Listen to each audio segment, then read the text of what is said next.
Welcome to the COPD Foundation podcast. We bring you insights from leading health professionals, inspiring stories from those living with lung conditions, practical advice, and the latest in lung health research. Be sure to subscribe, follow us on social media, and visit copdfoundation.org. Take action today, breathe better tomorrow. Just a quick note before we jump into our topic. This podcast series was created for educational purposes only and is not a substitute for formal medical advice. Talk to your healthcare provider if you have any questions. Welcome to this episode of the COPD Foundation podcast. I'm Amanda Atkinson, a registered nurse and an educator at the COPD Foundation. Today we're exploring a topic that many patients and families might find challenging to navigate and sometimes difficult to discuss: intimacy and COPD. When you're managing a chronic lung condition, sometimes more than just your breathing is impacted. It can affect your energy, your relationships, and your sense of closeness and connection with your partner. That connection and intimacy does not have to disappear. It can evolve and expand into something very meaningful. So today we're going to talk openly with three guests who you're probably already familiar with, as they've joined us before on previous episodes. Diana is an individual living with COPD and Alpha-1. Dr. Sandy Sandhaus, a physician and the medical director of the Alpha-1 Foundation, and Corinne Young, a nurse practitioner and founder of the Association of Pulmonary Advanced Practice Providers. We're going to talk today about how to communicate, adapt, and stay connected physically and emotionally while living with COPD. Hi, Diana. Thanks for joining us. You've been living with COPD for more than 40 years, and as I understand from our last conversation, you've been married to your amazing husband for over 50 years and have two wonderful sons and two beautiful grandchildren. As someone that's been living with COPD and Alpha-1 for a while now, you're familiar with the changes in intimacy that not only go along with a maturing relationship, but also that come as part of a chronic condition. We know that even as we age, romance and intimacy can look a little different than it used to in our younger days. Given the changes and challenges that you face with the chronic condition, how did you and your husband find new ways to connect and feel close, even when physical activity became a little bit more challenging? I will say, as the years pass and as the romance passes a little bit, intimacy is a lot of things. It's not just the physical act, and intimacy can take a lot of forms. And I can say that we have really grown more intimate, and sometimes without physical activity. But as far as physical, yeah, you can slow down. I'd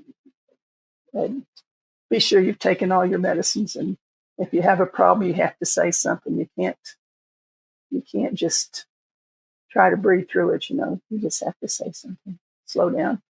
That's such valuable advice, Diana. Intimacy doesn't have to look just one way. It can change over time and be just as fulfilling and rewarding.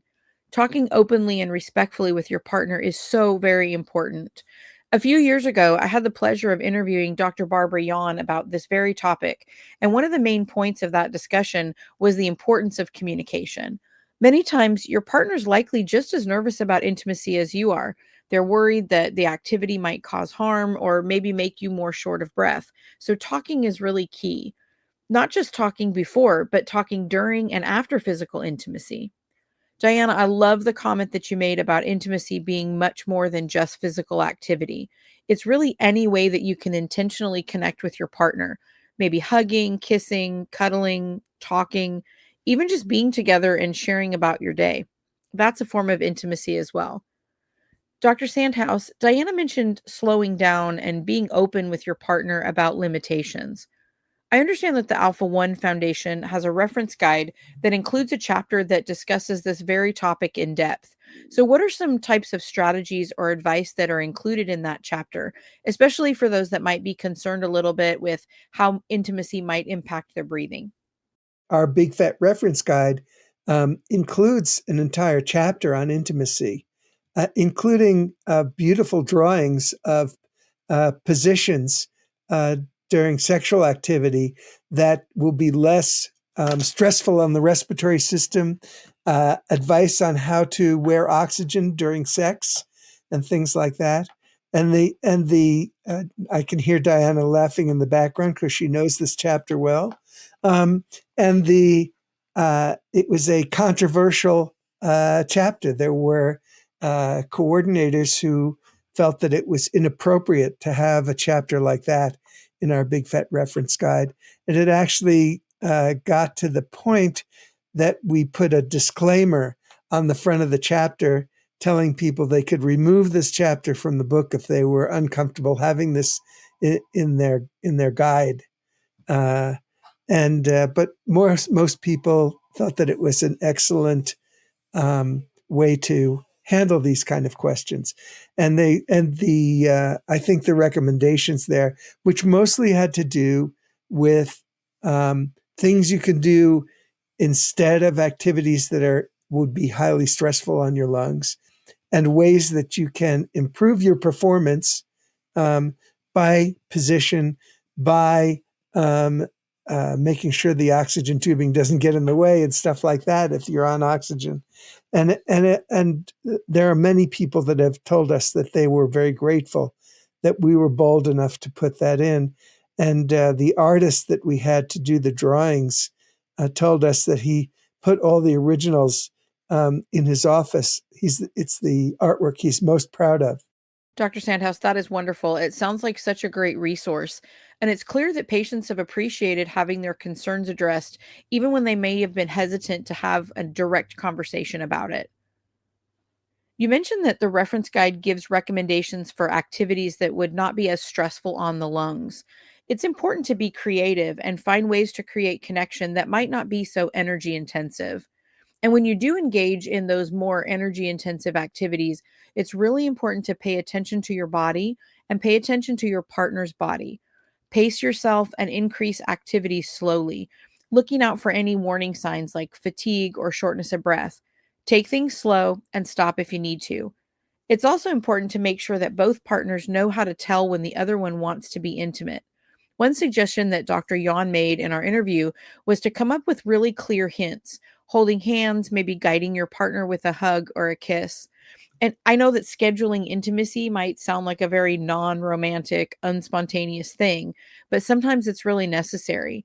So to take part in those more aerobic, intimate activities, need to schedule them or do them when you have more energy. And sometimes that takes planning.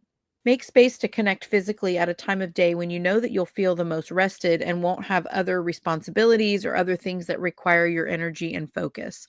Another tip that Dr. Young mentioned in my interview with her was having a fan nearby. This can sometimes help with breathlessness by increasing the airflow across your face. Corinne, as a pulmonary advanced practice provider, you often have the opportunity to talk to patients about their day-to-day limitations. Have you found that concerns about intimacy or concerns surrounding physical closeness come up during those conversations? So, discussion that I have with my patients every visit is, are you doing all the things that you want to do? And are there what limitations do you have? And sometimes it's golfing. They want to be able to golf, and so we talk about, well, would you be willing to use the cart more? Or, have you gone to pulmonary rehab yet? And maybe we can get you back to walking some holes. We also talk about, if they've completed pulmonary rehab, there's usually a phase 3 option for them to continue that exercise, because a lot of them will do great. And then, like all of us, we stop exercising because life gets in the way, we get busy, and then their symptoms return because they're less active. Respiratory muscles aren't as strong as they were when they were going to pulmonary rehab. And oftentimes I will get a patient telling me that their COPD is affecting their intimacy. And obviously with oxygen on and, breathlessness and the aerobic activity that it takes to be intimate with their partners oftentimes is a struggle for them. So that often is a leeway to talk about pulmonary rehab, because they're doing treadmill work. They're doing a lot of aerobic activity that can then help them with their performance with intimacy. Also, we talk about increasing oxygen for activities, and oftentimes we'll do a walk test in the office to say, okay, when you're sitting, this is how much oxygen you need. When you're walking, this is how much oxygen you need, and giving them a guideline of the goal range of their oxygen levels that we want them to be in when they're being active and when they're resting. So we talk about increasing their oxygen during times of intimacy and not to go without it. A lot of them want to go without their oxygen during that time. I can't blame them. But their performance tends to be better aerobically, that they can be active longer with less breathlessness if they're using oxygen.